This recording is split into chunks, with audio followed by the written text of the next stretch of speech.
Good morning बच्चों। हम लोग साइंस 2 के क्वेश्चन के बारे में डिस्कस करेंगे कल का जो पेपर है।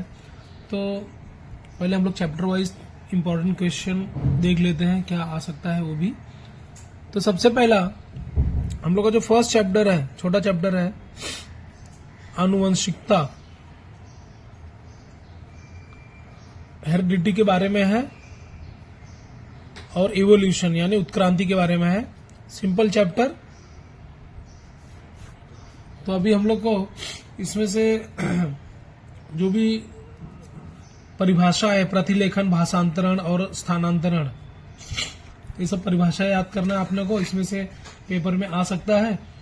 और उसके बाद उत्क्रांति का जो सिद्धांत है वो अपने को भी ध्यान में रखना है। तो इस चैप्टर में ज्यादा करके आता है उत्क्रांति का प्रमाण, क्रांति का प्रमाण जो एविडेंसेस हैं, एविडेंसेस ऑफ एवोल्यूशन। ठीक है, तो उसमें बाह्य रूपिकीय प्रमाण, मॉर्फोलॉजिकल एविडेंसेस हो गए, बाद में अवशेषांक हो गए। ठीक है, तो इसके सब पार्ट्स जो भी हैं वो सब ध्यान में रखना है। और खास करके यहाँ पर अवशेषांक जो है वो मैंने क्वेश्चन बैंक में भी दिया है।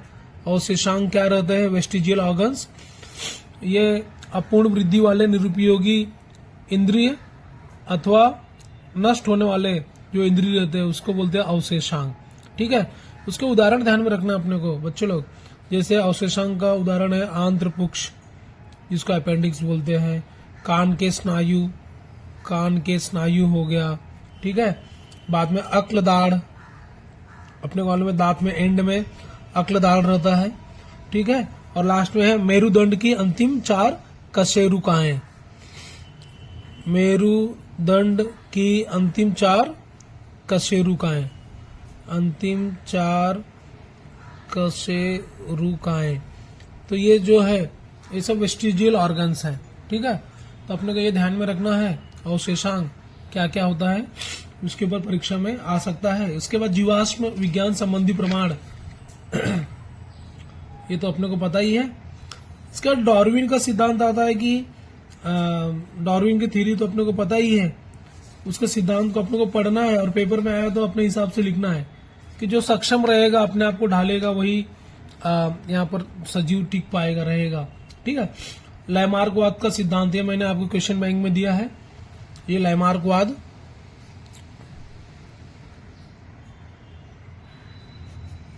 ये सिद्धांत के मुताबिक हम लोग को मालूम है कि हम जो हमारा जो सजीव है वो अपने आसपास के जो भी सराउंडिंग है, वातावरण है, और अपनी जो जरूरत है उनके अनुसार अपने आप को क्या करती है, ढाल लेती है। ठीक है, तो शरीर के अंदर जो परिवर्तन आता है सजीवों के, वो उसके द्वारा किए गए प्रयत्न और आलस पर निर्भर होता है। मतलब जो हम लोग ट्राई करते हैं, प्रयत्न और आलस। जैसा कि हम लोग को मालूम है कि पहले जिराफ जो थे, इसमें जिराफ का उदाहरण याद रखना है। पहले के जमाने में, बहुत पहले, जिराफ की गर्दन इतनी लंबी नहीं थी, लेकिन जब वो ऊंची ऊंची टहनियों से जब पत्तियां खाने लग गया शाकाहारी होने की वजह से, तो उसकी गर्दन क्या होगी, लंबी हो गई। ठीक है, गर्दन क्या होगी, लंबी हो गई। तो इस तरीके से आपको ये सब प्रश्न का उदाहरण और ये सब ध्यान में रखना है। ह्यूमन एवोल्यूशन आपने इतिहास में ही पढ़ा है, भूगोल में ही पढ़ा है, किस प्रकार मानव का क्या हो गया, यहाँ पर इवोल्यूशन हो गया, उत्क्रांति हुई। और आखिरी में आपको ये याद रखना है कि 10,000 वर्ष पूर्व बुद्धिमान मानव खेती करने लगा।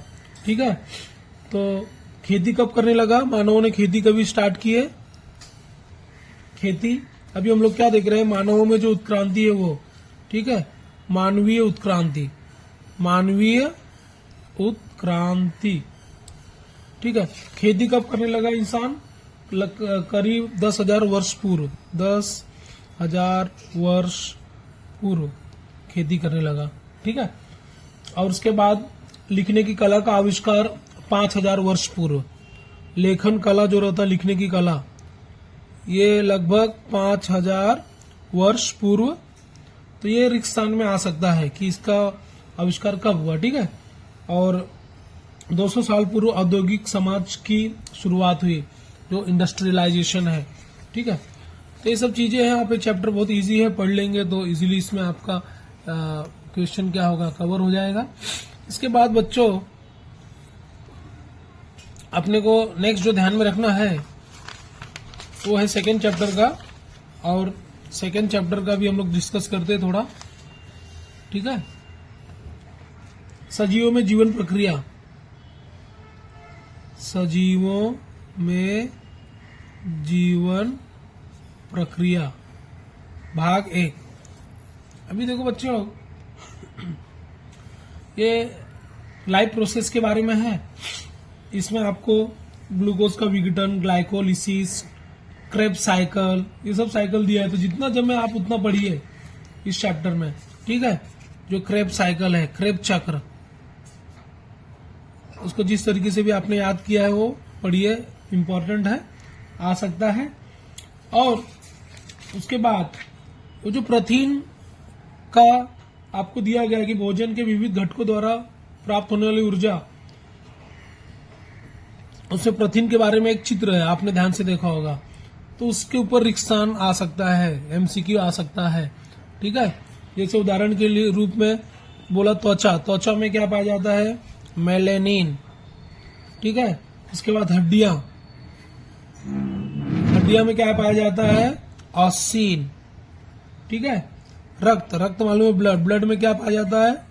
हीमोग्लोबिन।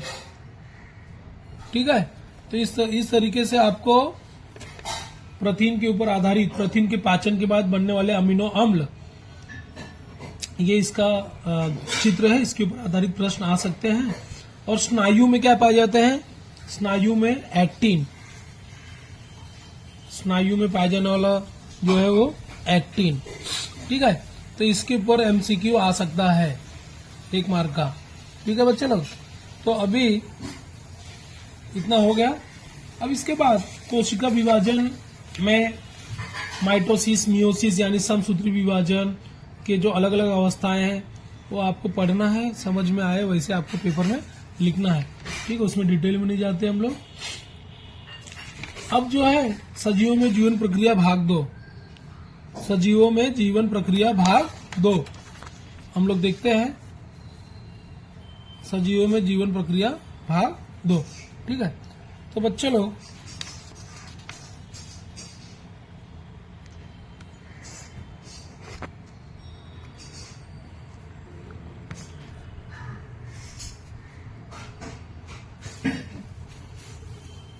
ये जो चैप्टर है, कौन सा चैप्टर है?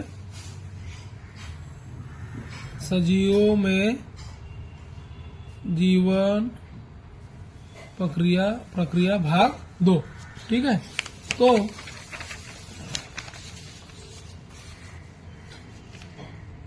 अब इस चैप्टर में प्रजनन के बारे में है, सेक्सुअल रिप्रोडक्शन, असेक्सुअल रिप्रोडक्शन, मतलब लैंगिक प्रजनन और अलैंगिक प्रजनन। ठीक है, तो बच्चे लोग यहाँ पर अलैंगिक प्रजनन के बारे में दिया गया है, असेक्सुअल रिप्रोडक्शन, तो उसके उदाहरण याद रखना है। अलैंगिक प्रजनन, इसको असेक्सुअल रिप्रोडक्शन बोलते हैं। तो उसमें asexual reproduction in unicellular organism है, तो अमीबा में द्विविभाजन है, पैरामीशियम में भी है। ठीक है, द्विविभाजन, और यूग्लिना। तो ये तीनों भी चित्र किताब में दिए हैं, सिर्फ समझ के रखो कि एक कोशिका का 2 कोशिका में क्या होना? रूपांतरण होना। तो हम लोग अभी क्या देख रहे हैं? अलैंगिक प्रजनन, अलैंगिक प्रजनन, असेक्सुअल रिप्रोडक्शन। तो उसमें हम लोग ने पहला जो पढ़ा उसका नाम है द्विविभाजन। द्विविभाजन मतलब बाइनरी फिशन। ठीक है, तो इसका उदाहरण हम लोग ने देखा, क्या याद रखना है? अमीबा हो गया, पैरामीशियम हो गया। ठीक है, इसी प्रकार बहुविभाजन है, मुकुलन, मुकुलन भी आता है, बडिंग बहुत बार आया है। तो मुकुलन या बडिंग, इसमें क्या होता है? अब इसका उदाहरण किसमें दिखेगा? किण्व में दिखेगा, ईस्ट में। ठीक है, तो जैसा कि हम लोग को मालूम है कि हाइड्रा में भी मुकुलन पाया जाता है। तो उसमें क्या होता है? मुकुल तैयार होते हैं, और बाद में वही मुकुल जब ग्रो होता है, बढ़ता है, तो स्वतंत्र रूप से नया सजीव निर्माण होता है। ठीक है, तो हाइड्रा में भी पाया जाता है। शाकी प्रजनन तो अपने को पता ही है बच्चों लोग, जड़ तना पत्ती द्वारा होने वाला प्रजनन को क्या बोलते हैं? शाकी प्रजनन। ठीक है, जैसे अगर हम लोग ने सपोज आलू या बटाटा पोटैटो को जमीन में लगा दिया तो उस पोटैटो को जड़ निकलेंगी, पौधे तैयार होंगे और बहुत सारा आलू उससे उत्पादन होगा। ठीक है, आपने सपोज गुलाब के डंठल को, डंडी को जूनी पुरानी जमीन में गोद दिया तो उसमें नए पौधे तैयार होंगे, तो भी इसके अंतर्गत में आता है। पान फूटी हो गया। ठीक है, अब हम लोग देखने वाले, जो थोड़ा आगे बढ़ते हैं और हम लोग देखने वाले हैं लैंगिक प्रजनन। सिंपल है, अब इसमें क्या याद करना है वो बता दे रहा हूं मैं आपको। लैंगिक प्रजनन, सेक्सुअल रिप्रोडक्शन। ठीक है, अब बच्चों लोग इसमें कभी भी क्या बनता है? युग्मक बनता है। युग्मक मतलब जाइगोट, युग्मक का निर्माण होता है। जैसा कि हम लोग मालूम है कि लैंगिक में पुल्लिंग और स्त्रीलिंग दोनों आने वाले हैं, तो ये दोनों के संयोग से ही बनने वाला है क्या? युग्मक।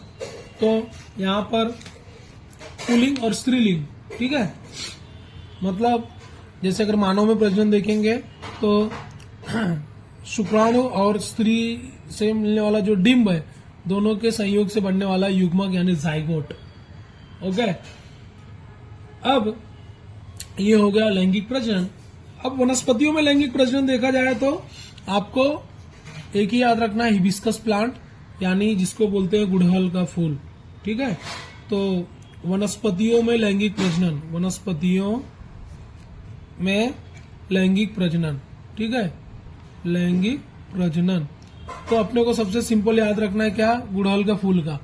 ठीक है, अब गुड़हल के फूल में अगर हम लोग ने देखा, पुष्प में दो भाग है, एक नर भाग है और एक मादा भाग है। ठीक है, तो जो नर भाग है, नर घटक, नर घटक के अंदर क्या आता है?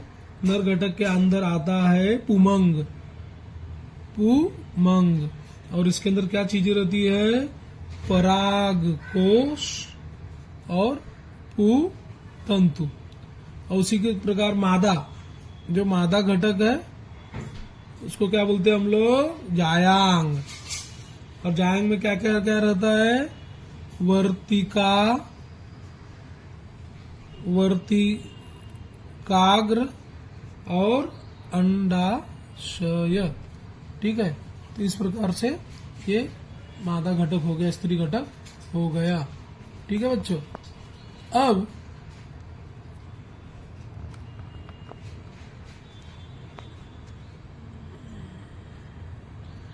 थोड़ा सा आगे बढ़ते हैं हम लोग बच्चों लोग।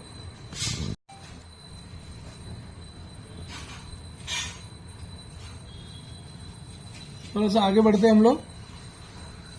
अब हम लोग को देखना है आगे, यहाँ पर हम लोग को दो जो प्रजनन संस्थान है उसमें से एक बोर्ड में आता है, तो मानवीय पुरुष प्रजनन संस्थान या संस्था, और दूसरा क्या बताया मैंने? स्त्री प्रजनन संस्था। ठीक है, मानवीय स्त्री प्रजनन संस्था। तो अभी पुरुष प्रजनन संस्था में क्या क्या चीज है वो ध्यान में रखना है अपने को। ठीक है, उसका चित्र वगैरह दिया है, किताब में पढ़ लो। उसमें शिश्न है, वृषण है, तो ये दो में से एक, ये इंपॉर्टेंट क्वेश्चन दोनों में से एक आता ही है। ठीक है, बाद में मूत्राशय हो गया वहां पे। ठीक है, और वृषण हो गया, वृषण कोश हो गया, अधिवृषण। तो चित्र देखें, समझें और परीक्षा में उसके हिसाब से लिख सकते हैं। बहुत इजी है, सबका कार्य क्या क्या है। और स्त्री प्रजनन संस्था में जो योनि हो गया, वजाइना, या उसके बाद गर्भाशय हो गया। ठीक है, गर्भाशय। ठीक है, इसके बाद अंडाशय हो गया। ओके, तो ये ध्यान में रखना है कि सबका कार्य क्या क्या है। ओके, अब यहाँ पर फर्टिलाइजेशन कैसा होता है या दोनों का फलन कैसे होता है? शुक्राणु और डिंब, मतलब यहाँ पुरुष प्रजनन संस्थान से क्या रिलीज होने वाला है, मिलने वाला है? शुक्राणु। और यहाँ पर क्या बनने वाला है? डिंब। ये दोनों जब भी कंबाइन होंगे तो क्या बनता है? मिलेंगे तो जाइगोट। जाइगोट यानी कि युग्माणु। ठीक है बच्चों लोग, अब एक प्रश्न आता है कि दंपति को लड़का या लड़की होना पुरुष पर निर्भर करता है। ठीक है, तो हम लोग को मालूम है कि पुरुषों में पाया जाने वाला पुरुषों में जो पाया जाता है क्या क्रोमोसोम गुणसूत्र, वह अलग अलग प्रकार का एक्स और एक्स वाई टाइप का रहता है, और स्त्रियों में पाया जाने वाला क्या रहता है, सिर्फ एक्स टाइप करता है। तो टोटल जो 23 जोड़ियां रहती है उसमें से 22 जोड़ियां क्या है गुणसूत्र अन्य चीजों के लिए है, और एक जोड़ी क्या है लिंग निर्धारण के लिए है, मतलब सेक्स क्रोमोसोम है। तो अगर सपोज यहाँ पे मैंने बोला कि पुरुष, ठीक है, और यहाँ पर मैंने बोला पुरुष, ठीक है, अभी कैसे लिंग निर्धारण होता है, यहाँ पे स्त्री है, ठीक है। अब यहाँ पर शुक्र कोशिका से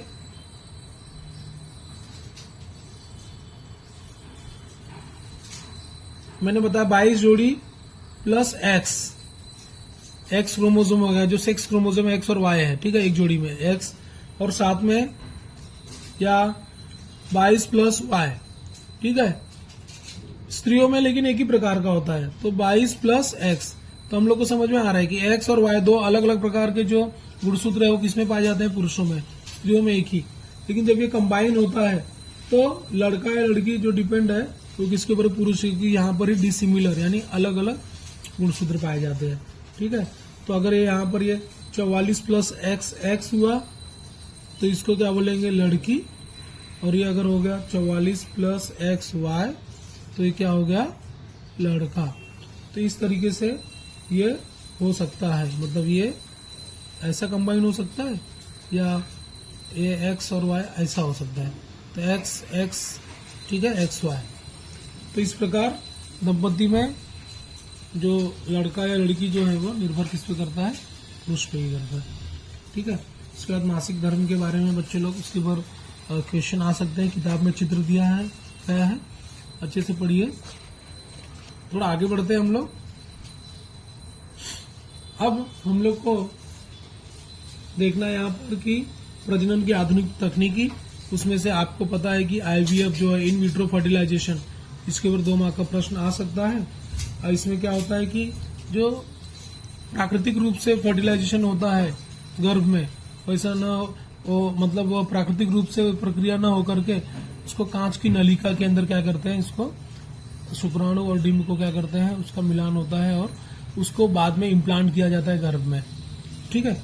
और इसी के प्रकार एक और टॉपिक है जिसका नाम है सरोगेट मदर या स्थापन मातृत्व, ठीक है।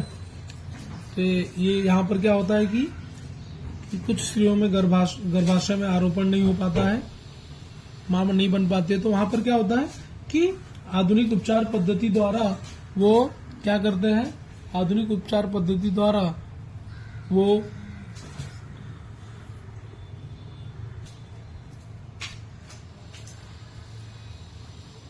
आधुनिक उपचार पद्धति द्वारा क्या करते हैं, गर्भाशय आरोपण में क्षम न होने वाली स्त्रियों के अंडाशय से डिंब ले लेते हैं, एक्सेल, और कांच नलिका में स्त्री के पति के शुक्राणु का उपयोग करके उसका फलन किया जाता है, और उसको बाद जो भ्रूण बनता है उसको किसी अन्य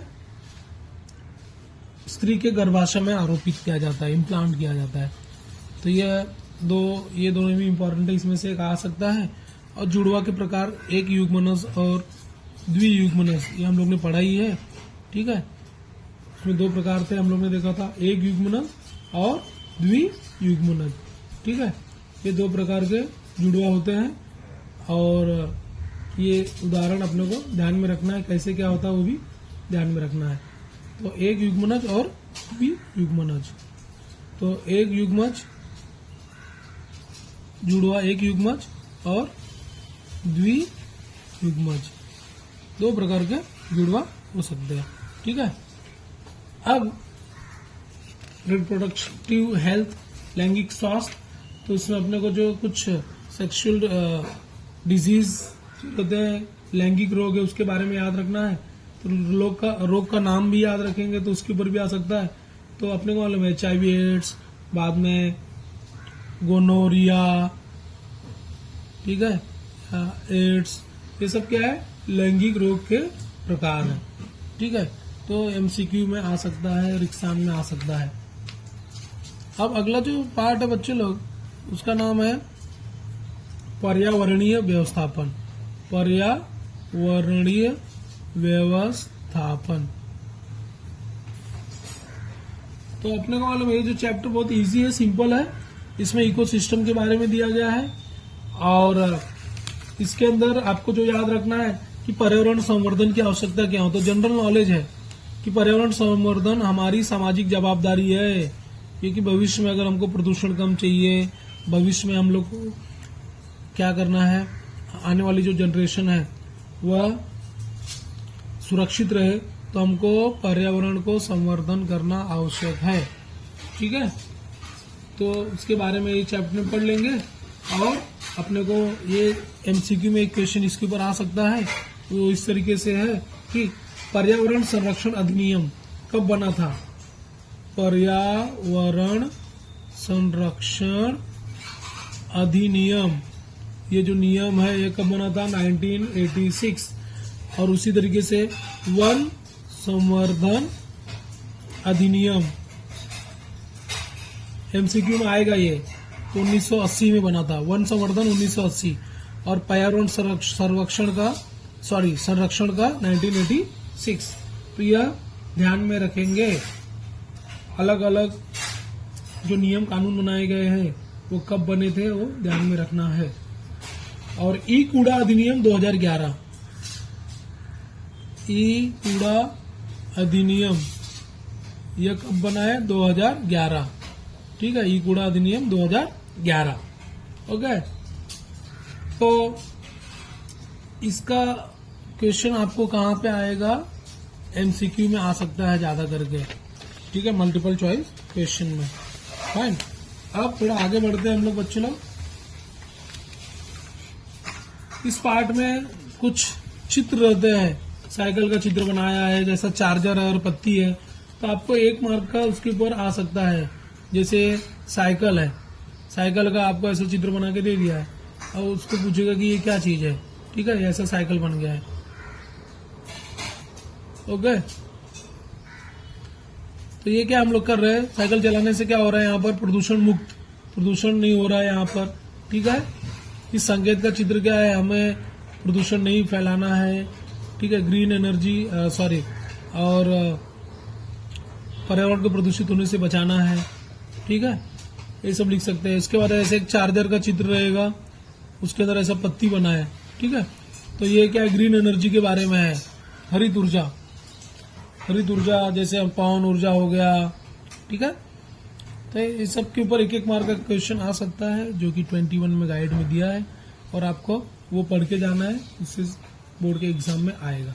ठीक है, अब अपने को जो आगे आ सकते हैं बोर्ड के एग्जाम में कि खतरों में आई प्रजातियां, खतरों में आई प्रजातियां, ये एमसीक्यू में भी आ सकता है, 2 मार्क के लिए भी आ सकता है। ठीक है, तो यहाँ पर संकटग्रस्त, पहला जो है संकटग्रस्त, तो इसका उदाहरण याद रखना है, लायन, टेल्ड बंदर और तण मोर, ये हो गया। दूसरा है दुर्लभ, दुर्लभ प्रजाति के उदाहरण याद रखना है, रेड पांडा, ये दुर्लभ है, और कस्तूरी मृग, कस्तूरी मृग। और जो तीसरा है संवेदनशील, संवेदनशील, तो यहां पर ये पट्टे वाले बाघ और गिर के सिंह, पट्टे वाले बाघ और गिर के सिंह, ये याद रखना है। और चौथा, इसके ऊपर एक क्वेश्चन आएगा बोर्ड के एग्जाम में, आ सकता है, अनिश्चित प्रजाति, इनडिटर्मिनेट स्पीसीज, अनिश्चित प्रजाति। तो इसके लिए भी उदाहरण याद रखना है, शेकरू गिलहरी। तो ये जो चारों है वो चारों आपको ध्यान में रखना है, याद रखना है, बोर्ड की परीक्षा में एमसीक्यू आ सकता है। ठीक है, अब हरित ऊर्जा की दिशा में जो नेक्स्ट पढ़ने वाले हैं, हरित ऊर्जा की दिशा में। अब यहाँ पर ग्रीन एनर्जी के बारे में है, तो ये चैप्टर भी जनरल नॉलेज जैसा ही है। सबका जो फ्लो चार्ट वगैरह याद रखना है कि अलग अलग प्रकार के जो ऊर्जा क्या होते हैं। उसमें परमाणु ऊर्जा भी आ चुका है बोर्ड के एग्जाम में, और प्राकृतिक गैस ऊर्जा पर आधारित भी आ चुका है। तो हम लोग यहाँ पर जल विद्युत ऊर्जा भी एक बार आया था। तो ये क्वेश्चन तीनों में से कभी भी कुछ भी आता है। तो फॉर उदाहरण के तौर पे अगर मैंने बोला कि जल विद्युत ऊर्जा,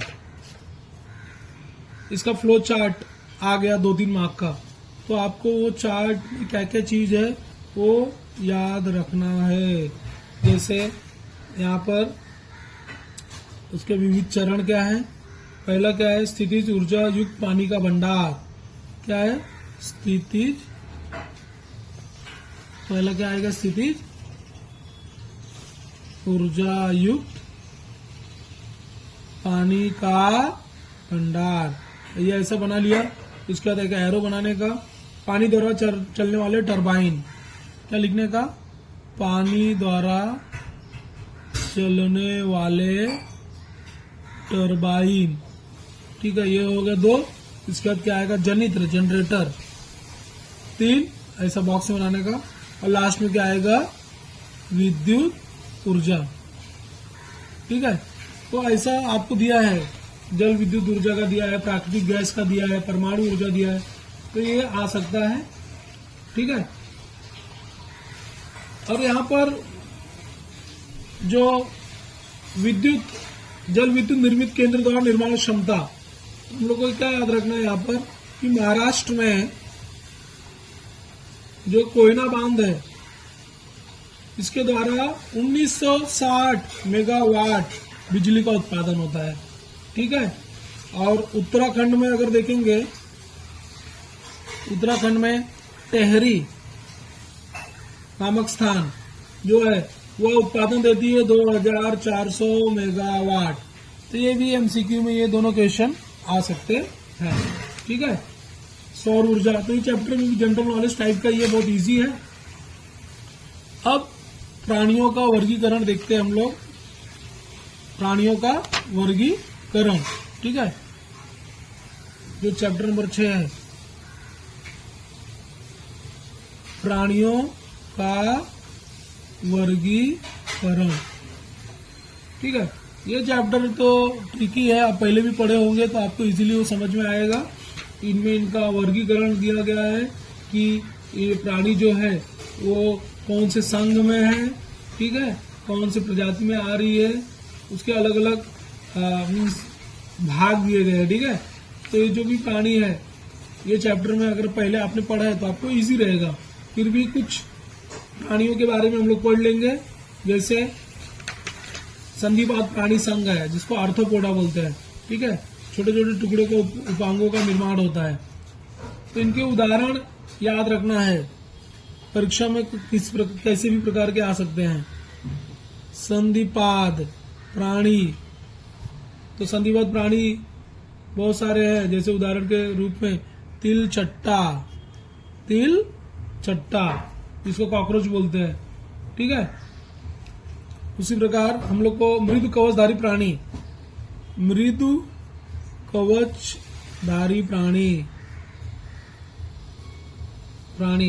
तो इसका उदाहरण अपने को मालूम है कि ऑक्टोपस हो गया, मुष्टि शंख हो गया। ठीक है, मुष्टि शंख, सीपी, हाँ, अष्टभुजाधारी ऑक्टोपस, अष्टभुजाधारी जिसको ऑक्टोपस बोलते हैं। ठीक है, तो इनके शरीर के ऊपर मृदु कवच होता पाया जाता है। ठीक है, ये जलचर और भूचर होते हैं, मतलब जल में ही पाए जाते हैं और जमीन पे भी रेंग सकते हैं। तो ये सब, उसके बाद कांटेदार त्वचा वाले प्राणी, कांटेदार त्वचा वाले प्राणी, अपने को मालूम है कि कौन से प्राणी जिनके ऊपर कांटेदार त्वचा है, जैसे स्टार फिश है, जिसको बोलते हैं सितारा मछली। ठीक है, समुद्र ककड़ी,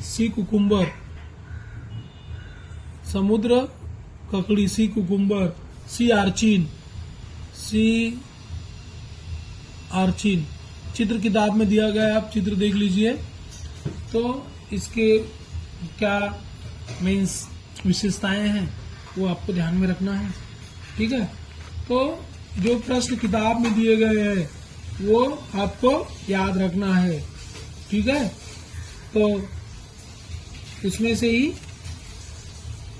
आपको आ सकता है, ओके। तो इसके अंदर किताब के जो प्रश्न स्वाध्याय के ज्यादा इंपॉर्टेंट है वो पूरा का पूरा एग्जाम में आ सकता, मतलब उसमें से कुछ प्रश्न एग्जाम में आ सकते हैं, ठीक है बच्चे लोग। अब थोड़ा और आगे बढ़ते हैं हम लोग। सूक्ष्मजीव विज्ञान,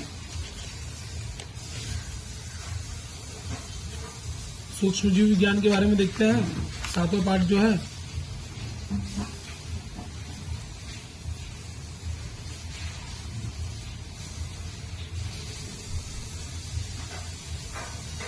तो अच्छा,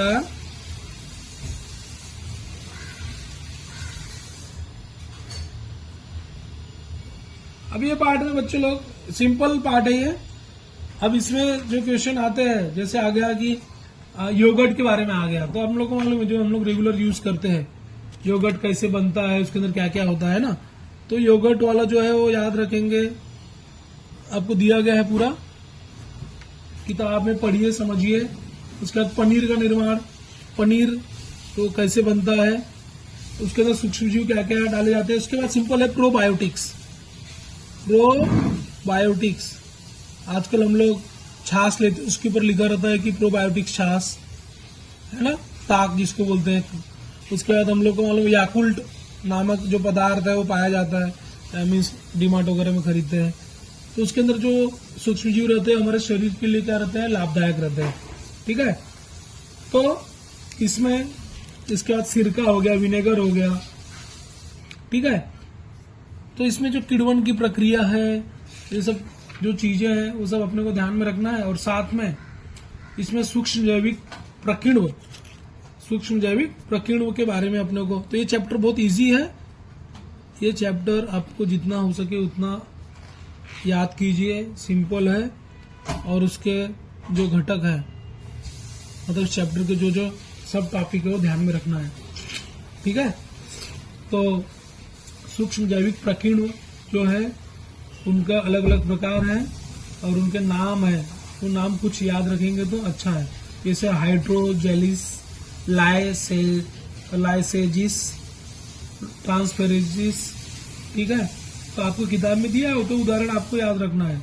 अब इससे क्या बनता है, ग्लूकोज और फ्रक्टोज सिरप बनता है, ठीक है। वस्त्रोद्योग, चमड़ा उद्योग, इसका उपयोग कहाँ कहाँ होता है, वस्त्रोद्योग, चमड़ा उद्योग, बहुत जगहों पर होता है इसका, ठीक है। अब चार्ट में आपको, इस किताब में आपको चार्ट में इसके बारे में दिया है, तो उसमें से एक क्वेश्चन आ सकता है। जैसे उदाहरण के तौर पे, ठीक है, मैंने बोला कॉर्न स्टिप लिकर, इसमें सूक्ष्म जैविक क्या है, लैक्टोबैसिलस डेलब्रुकी, ठीक है। तो इसके ऊपर उदाहरण एमसीक्यू में 1 मार्क का क्वेश्चन आ सकता है, ठीक है। और यहाँ पर घरेलू गंदे पानी का मैनेजमेंट, स्वच्छ तकनीकी, क्लीन टेक्नोलॉजी, ये इंपॉर्टेंट है। क्लीन टेक्नोलॉजी जिसको बोलते हैं स्वच्छ तकनीकी, क्लीन टेक्नोलॉजी, क्लीन टेक्नोलॉजी। तो बच्चों अपने को मालूम है कि जो अभी हम लोग पानी वेस्ट वाटर डाल रहे हैं, अगर उसके ऊपर कोई प्रोसेस नहीं किया जाए तो हानिकारक पदार्थ क्या है, हानिकारक पदार्थ जो है मतलब जलाशय हो गया, नदियों हैं, इसमें पाए जाने वाले हानिकारक पदार्थ उनके अंदर पाए जाने वाले जीवों के लिए हानिकारक हो सकते हैं।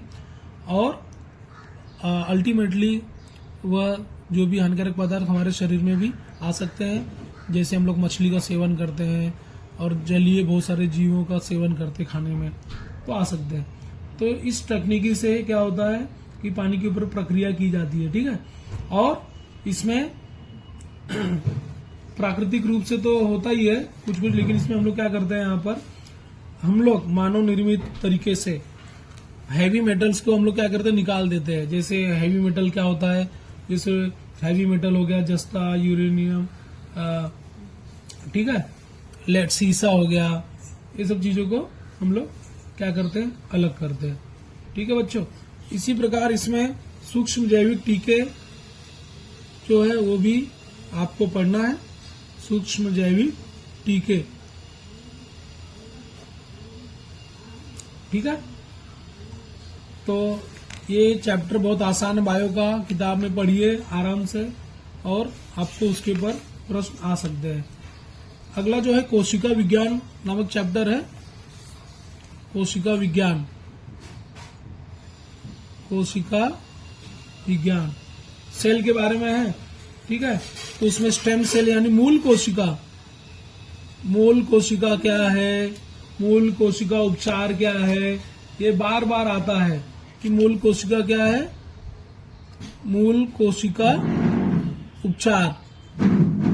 तो आजकल अपने को मालूम है कि stem cell therapy, stem cell से ही हम लोग बहुत सारे ऑर्गन्स क्या करते हैं, जनरेट करते हैं। ठीक है, ये किताब में से पढ़ लेना है, बहुत इजी है।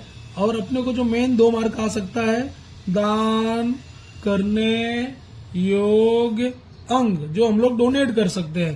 तो हम लोग को मालूम है कि त्वचा डोनेट कर सकते हैं, हम लोग आंखें डोनेट कर सकते हैं, ठीक है, हम लोग यकृत डोनेट कर सकते हैं, हम लोग हड्डी, हृदय डोनेट कर सकते हैं, ठीक है, हड्डी डोनेट कर सकते हैं, फेफड़े डोनेट कर सकते हैं, किडनी यानी मूत्रपिंड, किडनी, मूत्रपिंड या वृक्क जिसको क्या बोलते हैं, किडनी। तो ऐसे बहुत सारे चीजें हम लोग डोनेट कर सकते हैं, तो उसके ऊपर आ सकता है प्रश्न। इसके बाद जो है जैव प्रौद्योगिकी, बायोटेक्नोलॉजी, इसके बारे में भी हम लोग ने पढ़ा ही है, ये पढ़ लेंगे। इसका लाभ क्या है, तो जनरल नॉलेज है। आजकल हम लोग मार्केट में जाते हैं तो अलग अलग कलर की सब्जियां दिखती हैं, ठीक है, उच्च कोटि के बीज द्वारा फसल भी अच्छी क्वालिटी का मिलता है। ठीक है, तो ये सब जैव टेक्नोलॉजी का ही कमाल है। इसमें इसके व्यवहारिक उपयोग जो है वो याद रखना है। ठीक है, जन की दृष्टि से उन्नत फसलों के बारे में, बीटी कपास, बीटी बैगन, बीटी कपास क्या चीज है और बीटी बैंगन इसकी खासियत क्या है, ये एग्जाम में आ सकता है, तो आप इसको पढ़ लीजिए। ठीक है, अब ये चैप्टर भी आसान है। उसमें हरित क्रांति, श्वेत क्रांति और नील क्रांति, जो 3 क्रांतियां हैं उसमें से एक क्वेश्चन आएगा ही इंपॉर्टेंट। ठीक है, प्रश्न 1 या 2 मार्क के। कौन कौन से बोला, हरित क्रांति, दूसरा क्या बताया मैंने, श्वेत क्रांति,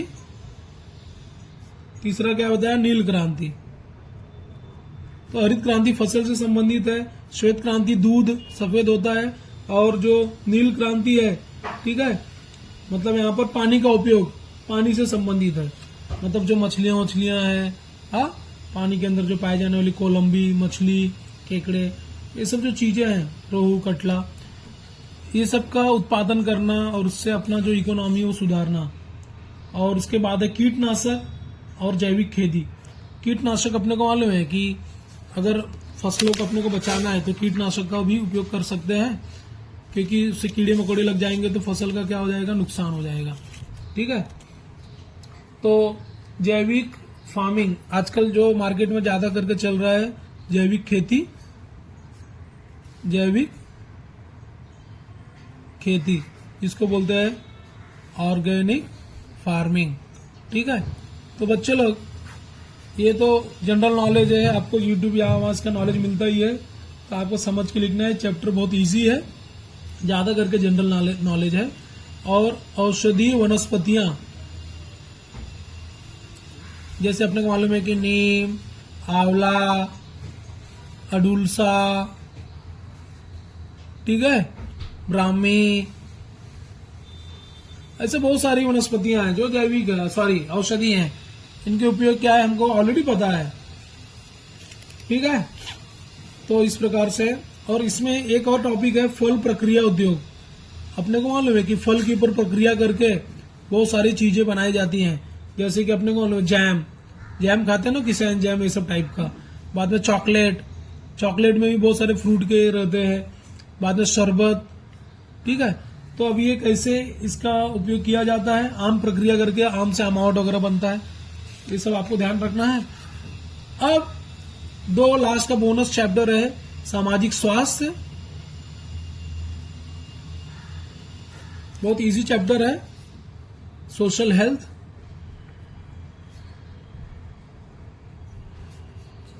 अब बच्चे लोग सामाजिक स्वास्थ्य में बहुत सिंपल चैप्टर है, ये पूरा जनरल नॉलेज है। जैसे उदाहरण का क्वेश्चन आ गया, मानसिक तनाव क्या है, अपने को मालूम है कि मेंटल हेल्थ या मेंटल स्ट्रेस क्या होता है, ठीक है। हमको एग्जाम में ज्यादा मार्क्स लाना है, उसका टेंशन है, बराबर। तो इस तनाव को दूर करने के लिए क्या क्या कर सकते हैं, योगा कर सकते हैं, म्यूजिक, लाइट म्यूजिक सुन सकते हैं, खेल खेल सकते हैं, ठीक है। तो इस प्रकार से है। उसके बाद व्यसनाधीनता, व्यसनाधीनता जिसको बोलते हैं एडिक्शन। हम लोग को मालूम, हमारे बहुत सारे मित्र तो सिगरेट पीने का, तंबाकू खाने का एडिक्शन हो जाता है, ठीक है। तो इस प्रकार ये जो चैप्टर है, ये चैप्टर एकदम जनरल नॉलेज है। इसमें आपको क्या करना है, पूरा एक ही बार पढ़ना है और इसको समझ के लेना है। साइबर क्राइम क्या है, साइबर अपराध, इसके ऊपर प्रश्न आ सकते हैं, ये इंपॉर्टेंट है। साइबर क्राइम, आजकल हमको मैसेज आता है कि हमको लॉटरी लग गई है, हाँ, और ये डाउनलोड करो तो इतना पैसा अकाउंट में आएगा। तो ऐसा बहुत सारी चीजें रहती है जो कि झूठी रहती है। और तनाव को प्रबंधन कैसे करना है, तनाव प्रबंधन मैंने आपको अभी बताया कि लिसनिंग म्यूजिक सुनना है, स्पोर्ट्स खेलना है, योगा करना है, इत्यादि इत्यादि, ठीक है।